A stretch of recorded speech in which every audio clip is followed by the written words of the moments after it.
Koseki. I'm an assistant professor at the University of Montreal, and I'm a holder of the UNESCO Chair in Urban Landscape.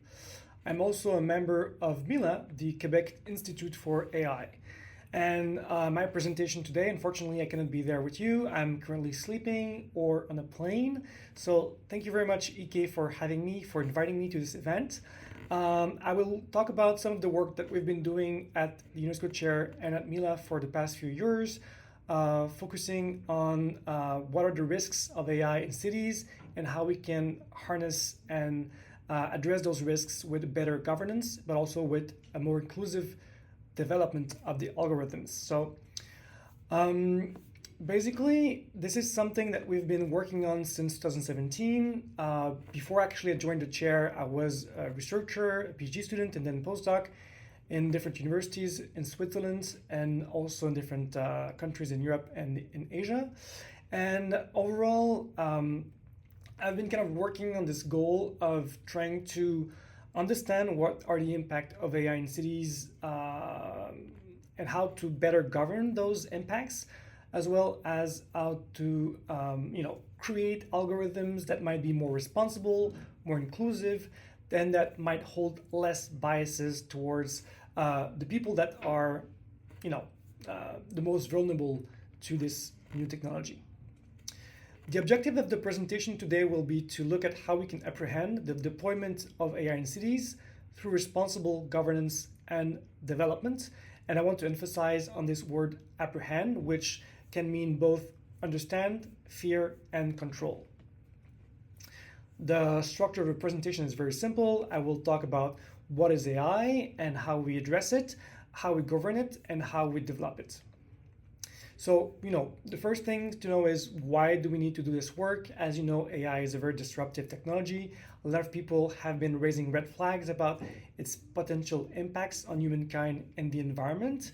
There's been a call for a moratorium to stop the development of certain AI that came both from the industry but also from researchers and from different influential people around the world, including our dear Elon Musk.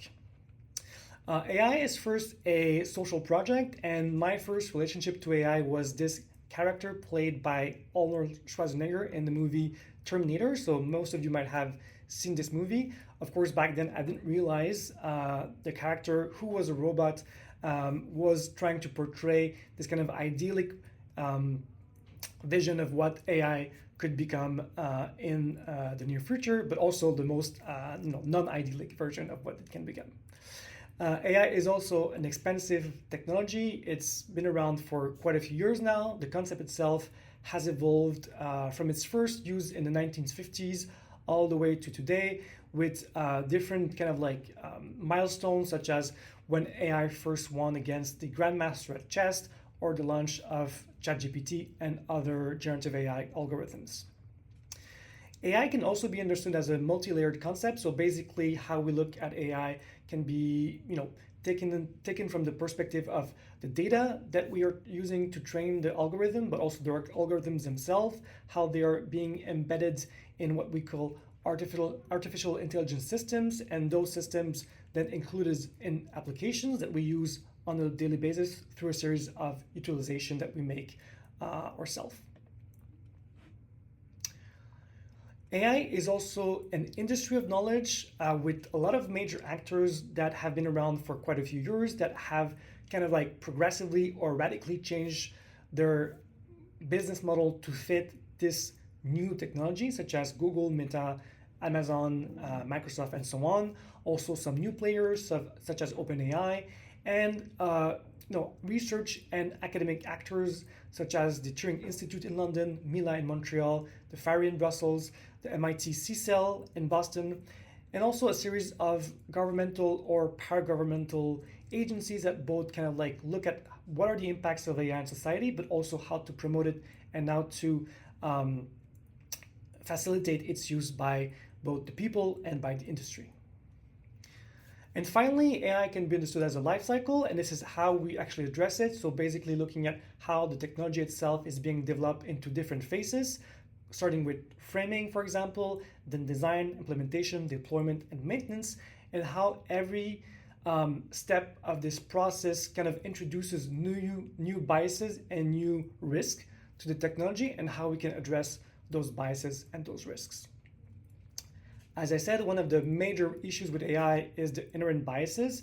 If we try to generate images of toys in the US versus toys in Iraq using generative AI today, what we see is that those models are aligned with the biases that are inherent to the data and that might have been introduced later on in the life cycle process, where we have these kind of cultural deformation associating countries with different social and political contexts.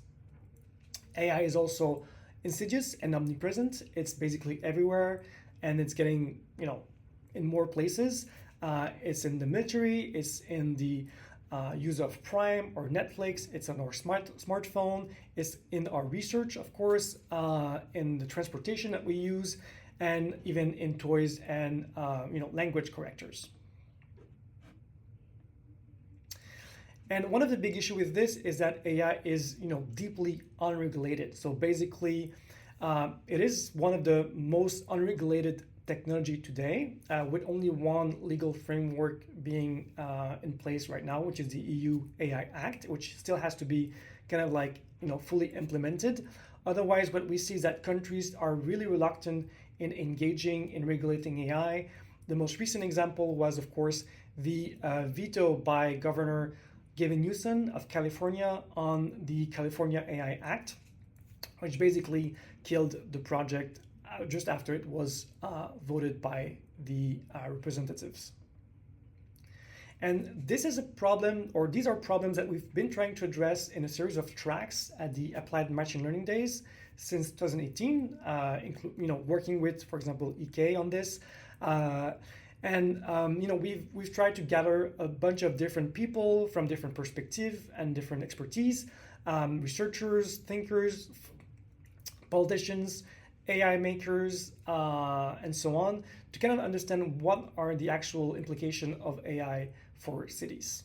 And basically, so by the way, the next edition of this is in February of next year, and we hope for those who live in Switzerland or can come to Lausanne that you'll be there. And I'm going to stay in the call, yes. Back in 2021, so Mila was approached by UN Habitat to create this framework, which is called AI in Cities, Risk Applications and Governance, which is actually derived from the series of tracks that we've been organizing. UN Habitat is the UN agency for cities and human settlements, and they basically oversee issues relating to human rights, sanitation, transportation, equity, diversity in cities and human settlements across the world. And so we came up with this kind of very accessible, simple framework that kind of address the major issues on using AI within and by cities nowadays across the world, right? And this kind of booklet divides into three parts: one on applications, one on risk framework, and one on the strategies that cities can put in place to kind of reduce the risks introduced by the technology. So on the application part, we kind of took a very generic sectoral division of cities, looking at energy, mobility, public safety, water and waste management, urban planning, and city governance. And what we did is that we tried to, for each sector, illustrate a series of ongoing or upcoming applications, and also provide some context, especially for those applications that we deem the most problematic, such as, for example, predictive policing. Then the risk framework, as I mentioned earlier, tried to identify what are the risks that every step of the AI lifecycle kind of holds into, and how we can address those risks through different practices and by asking ourselves different questions. And finally, the urban AI strategy part actually exposes a series of concepts and principles and ways of doing that cities could and should embrace in order to reduce the risk of AI on their population and onto the environment, such as starting from the local context, prioritizing capacity building, and fostering cross-sectoral collaboration. And this is actually what we're doing also at the chair and at Mila when we try to develop our own AI algorithm for cities. So we take an approach that is both based on the AI in cities white paper, but also on the Montreal Declaration for Responsible AI, which was created here at the University of Montreal. And we apply it by a series of strategies, such as, again, participatory conception, so working with the people, with citizens to define the framing, design, implementation, deployment, and maintenance of algorithms, by working in intersectoral manners, so working across computer sciences, but also with social sciences, philosophy, art, and so on, and by focusing on underprivileged individuals who are more at risk of dealing with issues related to AI. And this brings us to the last part of my presentation, which is where I'm going to present very briefly two projects that we've been working on for the past year or two. The first one, called Eveline, its goal was to measure the quality of public space using a participatory and local AI.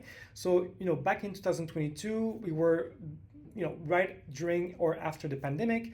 And what urban researchers saw is that people who come from underprivileged groups or marginalized individuals, especially those coming from underrepresented ethnic, cultural, and religious minorities, also LGBTQ people, people living with disabilities, and women, had a much lower access to public space at a moment where it was the most needed, so during the global lockdown. And one of the reasons for this is because cities are inherently structurally unequally accessible to people and tend to favor dominant groups. So to address this, what we did is that we partnered up with a bunch of different local organizations here in Montreal, working with underrepresented individuals, and we tried to create a series of algorithms that that can understand what makes public space good or livable or playful or beautiful from the perspective of those different groups. And the idea here is that it's a project we still continue working on, but the idea here is to eventually be able to map those qualities across very large urban territories, such as Montreal metropolitan region, but also perhaps test it in other cultural contexts and see which spaces are the most, let's say, problematic from the perspective of those underrepresented groups. A second project that we've been working on here, the development of participatory and local AI that is capable of aligning generative AI images of public space for more inclusion. So again, what we saw from our research is that a lot of generative AI tends to integrate biases, social and cultural biases within its data that is then reproduced and amplified in the images of public space it creates, right? This is a problem that has been long studied. And what we do here is that we partner up with local organizations here in Montreal, working with people from underrepresented communities. And with them, we try to create this series of alignment algorithm that can correct existing open source or openly accessible algorithms to create images in order to see if we can realign or redefine their outputs to fit those people's aspiration a bit closer, right? So if you look at the bottom, we have a series of images. One is prior to fine-tuning, one is post fine-tuning, and a third one is post full fine-tuning. And what happens here is that our algorithms integrates the feedback from those underrepresented groups based on the series of workshops that we've done with them, and corrects or steers the production of images towards what those groups might have wanted or expected. So it's in a sense creating this kind of like positive bias towards underrepresented groups. And to conclude, a few basic principles on how to create an AI in cities for good. Well, first, conceive AI strategies that are adapted to your context, so work locally, especially with local population, local organizations. Start small and try to build things from scratch. develop an inclusive network with citizens and intersectoral actors, especially bridging between, let's say, engineering and social sciences, but also with industry and civil society and so on. Build capacities on AI across urban contexts.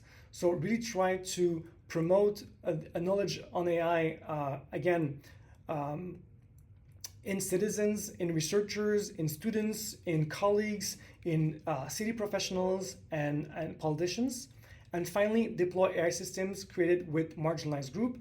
And this is something that we're becoming pretty good at. So really working with people that come from underprivileged context or people who belong to a marginalized group actually enhances the chance that the AI that we create does not represent a risk for those people. So on this, thank you very much. I hope you enjoyed this presentation. Unfortunately, I'm not here, but I'm always reachable by email, so please feel free to write to me. Thank you.